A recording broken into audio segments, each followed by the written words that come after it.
It was a quiet Sunday morning in early October, the kind that used to mean banana pancakes, laundry on the line, and a few minutes of peace before another relentless week.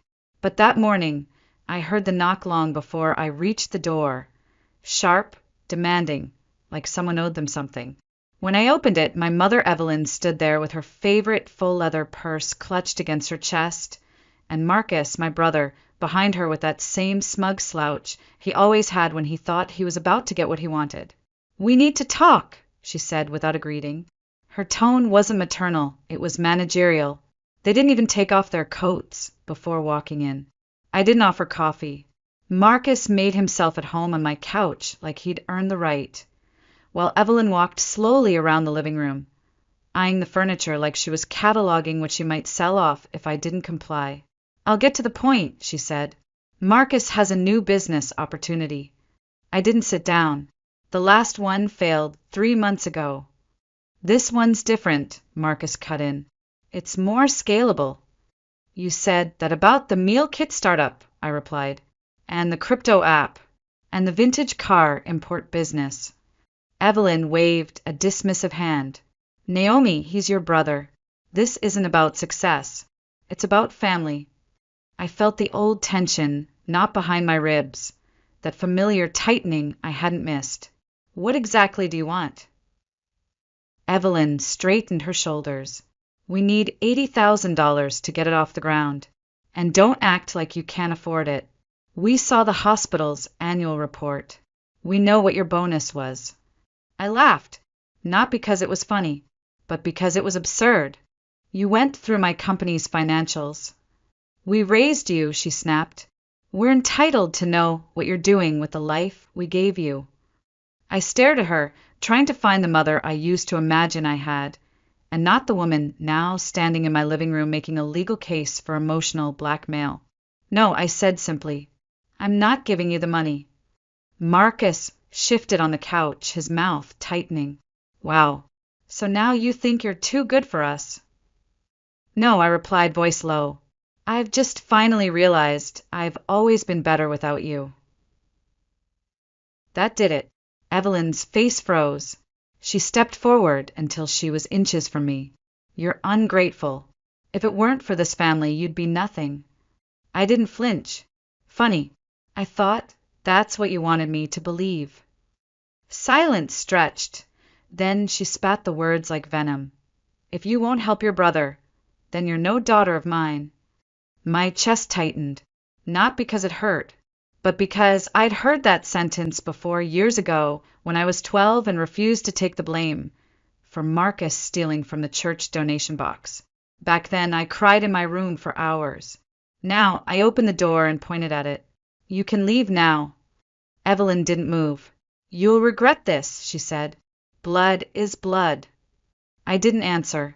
She looked at Marcus, who scoffed under his breath, and followed her out, pausing only to mutter, "Hope that couch was worth it." The door clicked shut behind them. I stood still for a long moment, listening to the silence press in around me, the sound of my own breathing, the hum of the refrigerator, the gentle creak of the heating system kicking in. It was all louder than anything either of them had ever said in support of me. I thought that was the end of it. But 3 days later, I'd find out it was only the beginning. It was a Wednesday morning when it happened, October 11th. I remember the date because we had our quarterly audit review at the hospital, and I had been up late the night before triple-checking the budget forecasts. I just walked into the main lobby, coffee in one hand and a binder in the other, when Marcy from the front desk called out softly, "Naomi, someone's here for you." I frowned. I wasn't expecting anyone. She gestured nervously toward a tall man in a gray suit standing by the entrance, holding a manila envelope. He looked like the kind of person who called himself counsel instead of lawyer. "You miss Naomi Ellsworth?" he asked. "Yes." He handed me the envelope and recited the words like a script. "You've been served." At first, I didn't understand. I took the envelope, and everything went quiet. I couldn't hear Marcy anymore. Couldn't feel the coffee warming my fingers. I walked straight to the break room and sat down, barely noticing the sound of the refrigerator humming beside me. The fluorescent light above buzzed faintly as I tore the envelope open. Petition for conservatorship. Filed by Evelyn Ellsworth and Marcus Ellsworth. Grounds: mental instability, emotional volatility, and financial recklessness. I read it once, then again. By the third read, I still couldn't breathe. They weren't just after my money. They were after me. I sat there, the paper trembling slightly in my hands. It felt surreal, like something that happened to someone else, someone unhinged. But then I saw the part that made my stomach drop. Immediate motion filed for temporary financial control of all accounts held in Naomi Ellsworth's name. They were trying to take my autonomy, not just metaphorically, legally. By noon, I'd closed my office door and turned off the lights. I canceled the afternoon meetings. And then I did something I hadn't done in years. I pulled out the old black flash drive from the bottom of my desk drawer. It was scratched and worn, but it still worked. 10 years of records, audio files, voicemails, screenshots, bank statements, text messages. I had named the folders by year, and within them I had incidents marked with timestamps. I didn't know why I started keeping them. Maybe I always knew one day I'd need proof that I wasn't the one losing my mind. I opened a folder labeled 2014 Thanksgiving. Inside was a voice memo I'd recorded on my phone during dinner. Evelyn's voice. If you ever speak to your brother like that again, I'll make sure no one at this table remembers your name. Marcus's voice slurring. She's always been dramatic. Maybe she should be on meds. My own voice. Too quiet to fight back. I didn't do anything. I played it twice, then moved on. Folder. 2018 Marcus loan threat. Text message at 2:16 a.m. Marcus. If you don't wire me $3,000 by tomorrow, I swear to God, I'll make sure Mom calls HR and tells them you're having breakdowns again. Me. What are you talking about? Marcus. Think of it as family debt. I leaned back in my chair. My throat felt raw, even though I hadn't spoken a word. The worst part wasn't that they thought I was unstable. It was that they needed me to be. That night I called Jonah. Jonah Patel, my best friend from college. Former debate partner. The only person who had seen me break and rebuild. He answered on the second ring. Naomi? What's wrong? They're trying to declare me unfit, I said. They want control of everything. There was a pause. Then, tell me you kept records. I did, I whispered. And I think it's time I use them. He didn't ask questions. He just said, I'll be over in 20 minutes. I hung up and stared at the court papers one more time. Evelyn's signature at the bottom. Elegant. Familiar. She hadn't called me in months. Hadn't once congratulated me on my promotion. Never visited this apartment. But now she wanted legal power over every decision I made. I thought about the way she used to say, You're too emotional. You always have been. It wasn't concern. It was a weapon. I opened my laptop and renamed a folder. Exhibit of the Truth. And just like that, I wasn't scared anymore. I was ready. That night, I couldn't sleep. Even with Jonah asleep on the pull-out couch and my front door locked with 3 bolts, my mind wouldn't stop spinning. I lay there staring at the ceiling fan, watching its slow, unbothered rotation. And somewhere between 2 and 3 in the morning, the past began clawing its way back in. It started with a memory I hadn't visited in years. I was 16. It was the fall of junior year, and I had just received the acceptance letter to the state science competition. A big deal for kids like me. Full ride scholarships often came from winning those. But that same week, Marcus got suspended for skipping school 3 times in a row and crashing Dad's truck into a stop sign. My parents were furious, not at him, of course, but at the embarrassment. Evelyn sat me down at the dining table one night with her usual glass of wine in hand and said, Maybe it's not the right time for you to be gallivanting around with science projects. Your brother's going through something. I said nothing. She continued, It would mean a lot if you passed on the competition. We can't afford the travel costs anyway, and we need to keep things calm in the house. You understand, don't you?" Of course I did. I always understood, too well. I withdrew from the competition that night. No one ever asked how it made me feel. Marcus didn't even say thank you, but he did brag 2 days later that he got to keep the truck, because I handled it like a man. Then there was college. At 18, I got into CU Boulder on merit, but needed help covering housing my first year. I went to my father, Frank, with a written budget, a 5-year plan, and a copy of my scholarship letter. He didn't even glance at them. "We're stretched thin," he said. "Maybe next semester." 3 weeks later, Marcus got a brand new Mustang with dealer plates still on it. When I confronted Evelyn, she replied, he needed something to boost his confidence. "And you? You're smart. You'll figure it out." So I did. I got a third job that semester scrubbing floors at the hospital I now help run. I skipped meals. I took the late-night bus.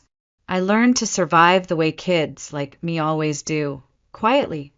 And then there was the family trust. I was 25, sitting in the living room during Christmas, sipping cider, pretending to belong. I overheard Marcus joking to his girlfriend about how Mom made sure I'd never have to work if I didn't want to. I thought he was bluffing, until I found the old envelope labeled Ellsworth Family Financial Planning in Evelyn's desk drawer later that night. It had charts, names, projections, legal signatures. Only one beneficiary, Marcus Ellsworth. Nothing about me. I remember staring at the paper until the edges blurred, then folding it neatly and tucking it back like it had never been touched. That was the night I stopped trying to earn their love. The hum of the city outside my window brought me back. I blinked up at the ceiling, no longer 16 or 25, no longer confused or hopeful, just tired, but awake. They didn't just play favorites. They weaponized the family name. And now they wanted to take everything I'd built away from me.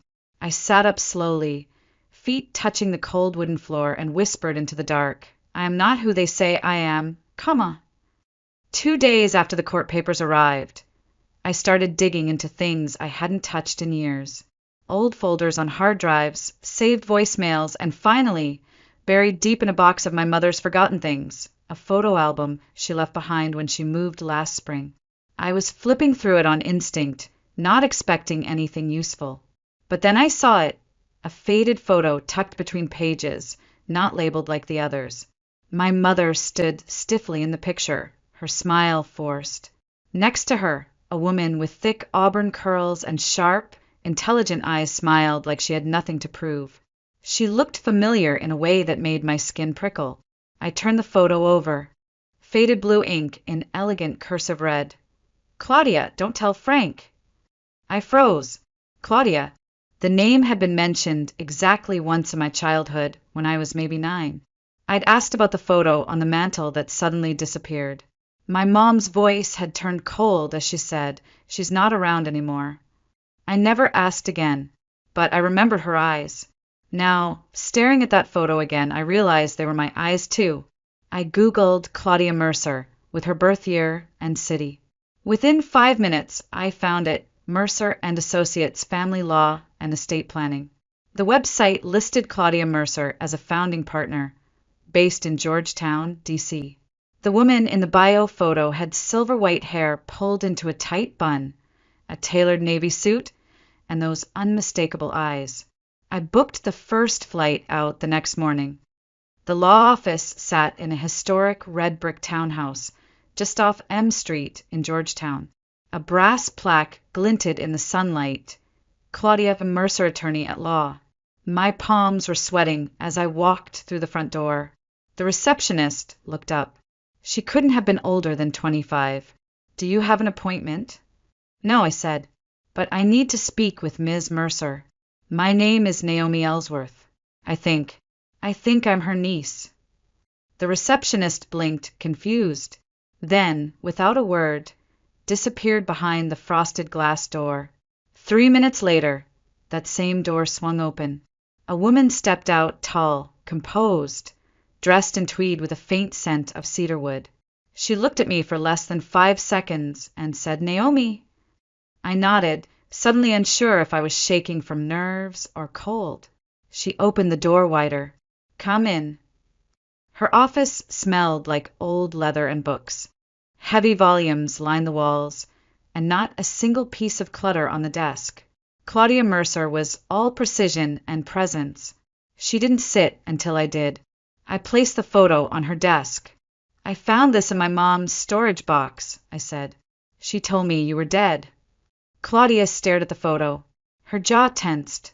"She would," she muttered. "Your mother was always more comfortable rewriting the past than facing it." I reached into my bag and pulled out the court petition. "She and my brother are trying to declare me legally unfit. I think you're the only person who's ever been erased by her like I'm being erased now." Claudia scanned the documents. Her eyes sharpened. "You have evidence." I opened my laptop. 20 minutes of voicemails, text messages, emails, all documented, labeled archived. Threats from Marcus, gaslighting from Evelyn, audio recordings from family dinners that never ended well. Claudia said nothing for a long time. Then she closed the laptop with one hand and said, "I'll take the case." My breath caught. You will." She leaned back. "I won't let her do to you what she tried to do to me." Tears pricked the corner of my eyes. "But Naomi," she said, voice firmer now, "if we do this, there's no turning back. Are you ready for that?" I met her gaze. They came for me first. Now it's my turn. That night, in the silence of my hotel room, I got her first email, a draft response to the petition, plus a short personal note. "They trained you to be their weapon. They never imagined you'd point it back at them. Let's remind them who you are." The hearing was scheduled for Tuesday, October 17th, exactly 12 days after the petition was filed. Just under 2 weeks, since my life had been flipped upside down by the very people who were supposed to protect it. I arrived early, too early, wearing a navy blue blazer I hadn't touched since my last hospital board presentation. Claudia met me at the courthouse steps, her presence a steady anchor in the early morning fog. "You ready for this?" she asked, adjusting the thin file under her arm. "I've been ready my whole life," I replied. Inside, the courtroom smelled like varnished wood and tension, the kind of room where people lost custody, dignity, and sometimes entire legacies.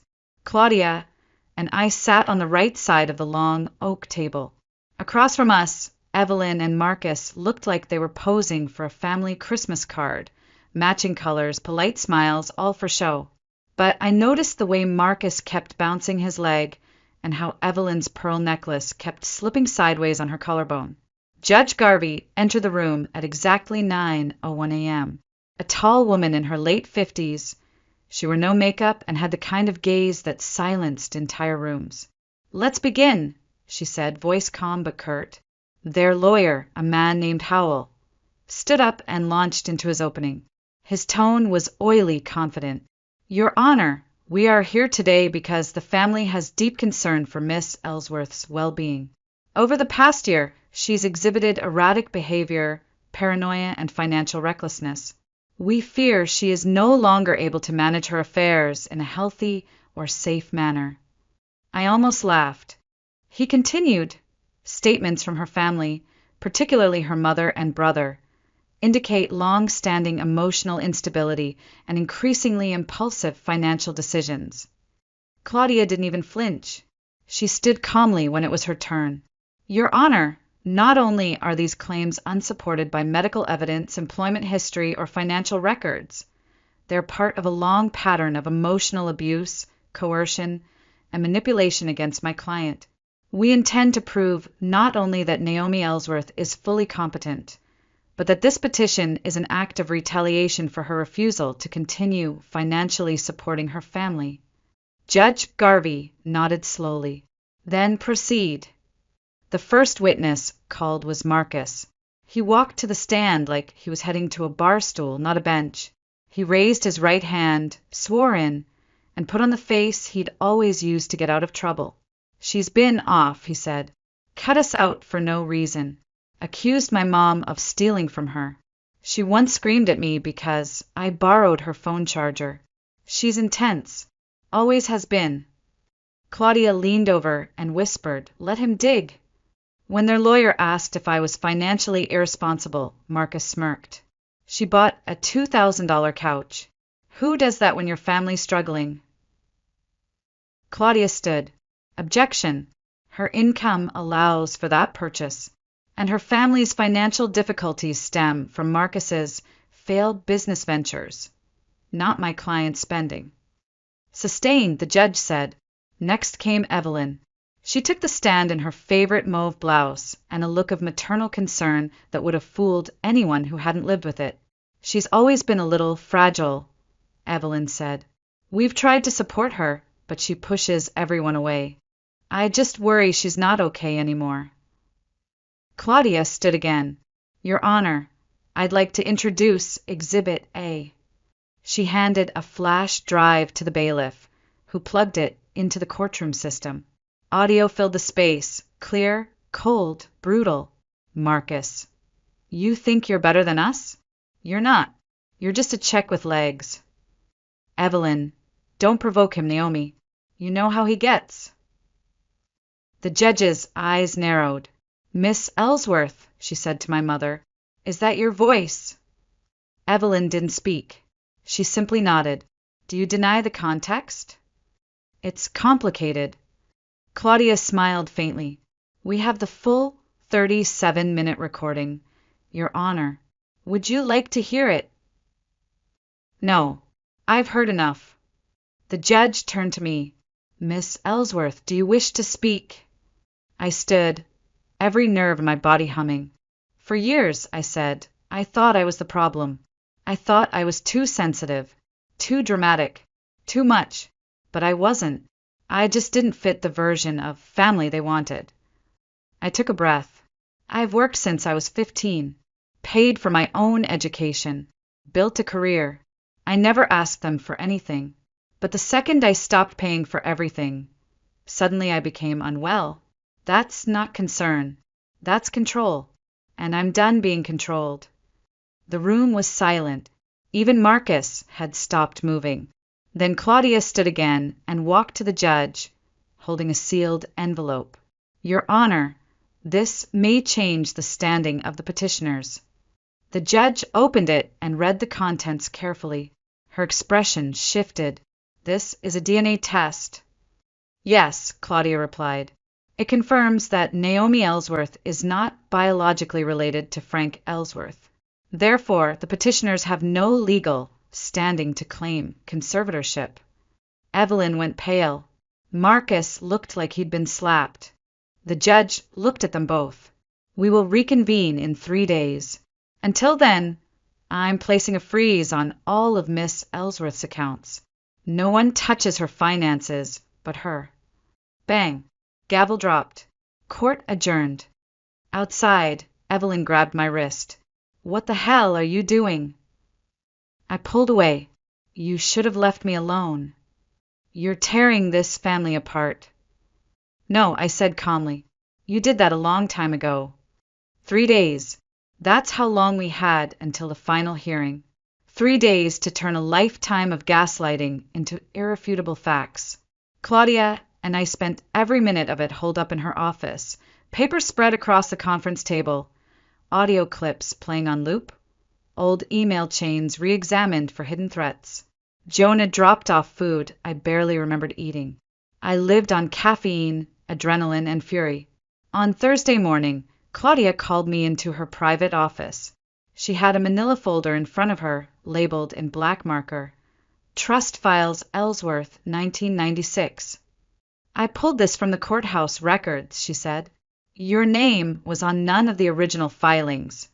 I sat across from her, already bracing. She opened the folder. This, she said, tapping a notarized letter, is the original version of your birth certificate, filed in 1992. And this, she flipped the page, is the one submitted in 1996 when your mother had it amended to list Frank Ellsworth as your biological father. I stared at the page, my mouth dry. Why would she do that? Because if Frank was your legal father, Claudia said, you'd qualify as part of the Ellsworth Family Trust. But she pulled out another document, a spreadsheet highlighted in yellow. They never included you. The trust was structured to benefit Marcus exclusively. Evelyn funneled all financial growth from the original inheritance, money from your maternal grandfather, into accounts Marcus could access by age 25. Not a single dollar was allocated to you. I clenched my fists on the table. So they used my name to legitimize access to more money, then shut me out entirely. Exactly, and they thought you'd never notice.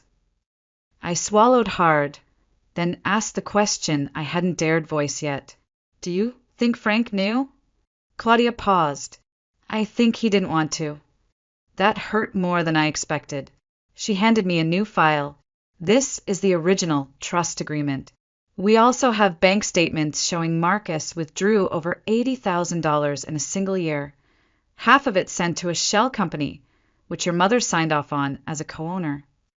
This is fraud, I whispered. Claudia nodded. And now we have the paper trail. That night, I couldn't sleep. I walked into the guest room at Claudia's house and pulled out the old journal I'd kept in college. I hadn't opened it in years, but something told me there was more. And I found it, tucked between notes on anatomy lectures and work schedules. A printed email from Evelyn, dated May 2013. Subject line, you owe him. Naomi, he's your brother. You can't just leave him like this. We've always been there for you. If you don't co-sign the loan, we'll have to consider other options. Don't make us do that. I remembered that loan. I didn't sign it. But the next week, someone filed a false credit card application in my name. I never could prove who did it, but now, with everything else, it fit perfectly. They'd been planning this for years. Friday morning, we met with Savannah. We found her in a cafe on the edge of downtown. Hood up, sunglasses on, arms crossed. You're sure I won't get pulled into court? She asked, her voice sharp but unsure. You're not the one being investigated, Claudia said calmly. But your story helps establish a pattern. That's all we need. I pulled out a flash drive and handed it to Claudia. Savannah leaned in. Thanksgiving 2 years ago. Remember when Marcus went off on you after you got that promotion?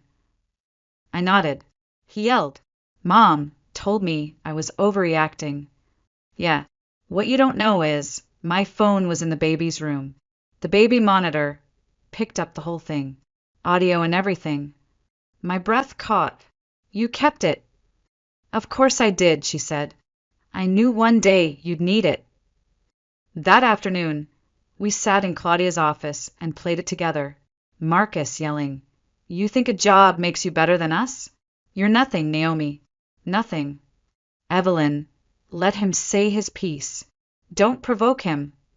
Me off in the background. This is abuse. This is insane. Marcus, you haven't seen insane yet. Claudia didn't flinch. This goes to the judge.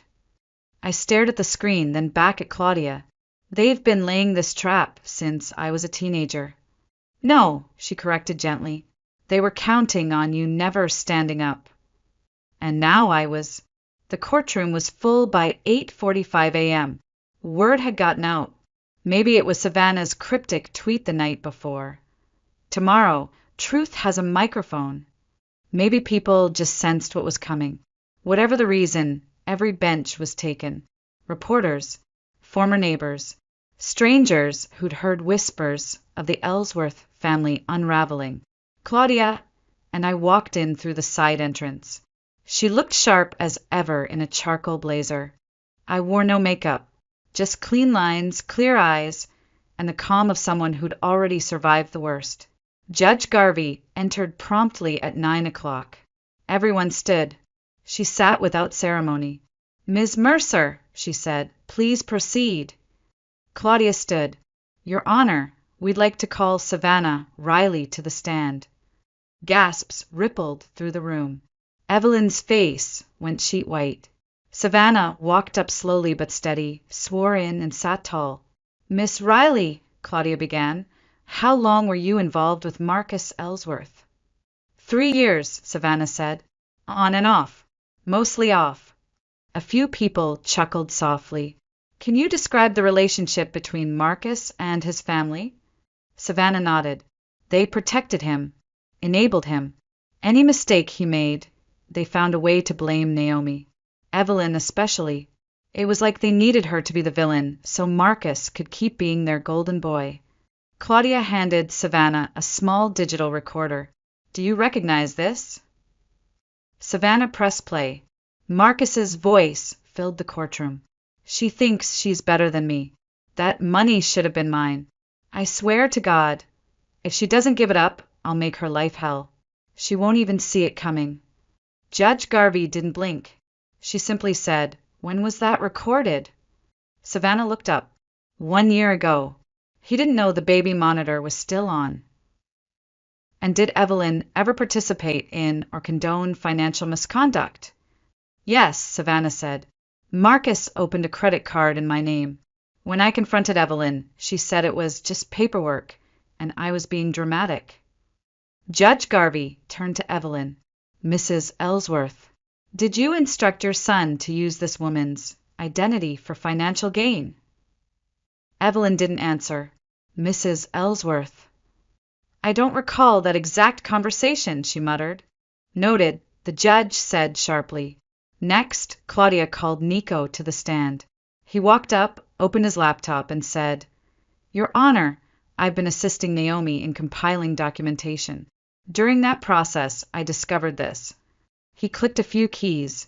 This is a transaction log from the Ellsworth family trust account. He zoomed in. Here we see a $15,000 transfer made by Marcus to a non-existent LLC. And here, he clicked again, we trace the routing number back to an account Evelyn co-owns. It's textbook fraud. Evelyn stood. This is a setup. She's always hated us. Sit down, Mrs. Ellsworth, the judge ordered, or I will hold you in contempt. Evelyn slowly sat. Claudia stood once more. Your Honor, in addition to the fraud, we have another development. She held up a white envelope. DNA results. Verified by an independent lab. Chain of custody maintained. The judge opened the results, scanned them, and looked up at me. Then Evelyn. Then Frank. According to this test, Naomi Ellsworth is not the biological daughter of Frank Ellsworth. Dead silence. So, the judge said, turning to Claudia, the petitioners have no legal standing as guardians or family trustees. Claudia nodded. Correct. Furthermore, they falsified a birth certificate in 1996 to manipulate trust eligibility. Frank finally spoke. You told me she was mine, he whispered, staring at Evelyn. I did what I had to do, she snapped. You said you didn't want to know. You made me lie to a child, he said, voice shaking. I loved her. Then you should have acted like it, I said coldly. Judge Garvey raised her gavel. The court finds the petitioners acted in bad faith. The conservatorship petition is dismissed with prejudice. All financial access to Miss Ellsworth's assets is permanently revoked. This matter is referred to the district attorney's office for further investigation into identity theft, financial fraud, and perjury. She banged the gavel. Court adjourned. Outside, reporters swarmed. Microphones in my face. Cameras everywhere. Naomi, do you have a comment? Are you pressing charges? Is it true you're not an Ellsworth? I held up my hand. No comment. Claudia guided me through the crowd, like a bodyguard. I could hear Evelyn screaming behind us. I never turned around. In the parking lot, Marcus cornered me. You think you won, he hissed. I didn't win, I said. You lost. You ruined everything. No, I said. I exposed everything. You ruined it all on your own. He stepped forward, but Claudia appeared beside me, like a shadow. Step back, Marcus, while you still can. He backed off, trembling with rage. That night, we sat on Claudia's balcony with a bottle of wine between us. To the end of the worst chapter, she said. To the beginning of the next, I replied. She slid a folder toward me. This is everything the court awarded. Damages, restitution, and an apology letter from the state for allowing the petition to move forward in the first place. I flipped through it, stunned. This is a lot, I whispered. You earn every cent. I looked up. Why did you really help me? Claudia smiled faintly. Because they tried to erase me once too. And I swore no one would do that to someone I loved again. 2 weeks after the ruling, I stood in line at the county clerk's office with a folder under my arm and a name in my heart. The woman at the counter asked if I was certain. Yes, I said without flinching. It's not about erasing the past. It's about refusing to let it define me. I signed the documents. Naomi Whitaker, my mother's maiden name. The one they buried so deep they hoped I'd never find it. But I did, and now it was mine. That evening, Claudia and I met Nico at a quiet Italian place outside town. No headlines, no press, just laughter, good pasta, and 3 people who'd crawled through hell together and made it out alive. You should write about this, Nico said between bites of gnocchi. Like really write. I smirked. You mean a revenge memoir? No, Claudia said. A truth memoir. I thought about it. The idea sat heavy and bright in my chest. Maybe one day. The next morning, I drove alone. No music, no phone. Just the sound of the tires humming against the road and the wind through the windows. The sky was heavy with early October clouds, gray and soft like a wool coat. The cemetery sat on the edge of Windermere. Old oak trees swayed quietly above the stones. I found the grave easily, tucked between a broken fence and a row of marigolds someone still bothered to water. Thomas Whitaker, 1965, 2000 beloved son. Loyal friend. Missed always. I crouched and placed a small envelope at the base of the stone. Inside was the DNA result. Not because he needed proof, but because I did. I don't know if you ever knew about me, I whispered, but I know about you now. The wind picked up slightly, rustling the trees like distant applause. I'm not here for closure, I added. I'm just here. Footsteps crunched behind me. I turned. Claudia stood there, holding 2 coffee cups. You didn't think I'd let you do this alone, did you? She handed me one and sat beside me in silence. We sipped side by side until the sun slipped through the clouds for a few seconds, just enough to cast gold on the name carved in stone. Later that week, I sorted through the last boxes in my apartment. Not moving boxes, just the ones full of old weight. Photos I'd pretended mattered. Journals I'd kept through college. Printouts of emails where I tried so hard to make them love me. All of it shredded, recycled, donated, let go. Nico helped haul it all out to the curb. So what now? I start the scholarship paperwork, I said, under Thomas's name, for kids like me, kids who were invisible in their own homes. He paused. He would have liked that. You think he would have liked me? Nico didn't hesitate. He would have been proud. The last time I saw Evelyn was in the parking lot of the Winn-Dixie on Maple Avenue. I was putting groceries in my car. She was sitting in hers, staring at the steering wheel like she'd forgotten what it was for. When she saw me, she rolled down the window. Naomi. I paused. She looked older, but not from time, from truth, from exposure. I didn't know how to love you, she said quietly. I stepped closer, but kept my hands at my sides. I know. I thought if I kept you small, I could keep you safe. You weren't keeping me safe, I said. You were keeping me controllable. Tears welled in her eyes. Do you hate me? I looked her in the eye. No. Relief spread across her face. But I don't forgive you either. She flinched. Not yet, I added. She nodded. I don't expect you to. I turned and walked away. She didn't stop me. That night, I sat on Claudia's balcony as the city lights blinked below.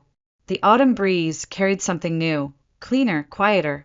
Not peace exactly, but the road toward it. Claudia poured 2 glasses of wine. Nico arrived with 3 plastic forks and a slice of chocolate cake. "To the end of the worst chapter," she toasted. "To the beginning of the truest one," I replied. They both raised their glasses. "To Naomi Whittaker." And for the first time, when I said my name out loud, it didn't feel borrowed. It felt earned.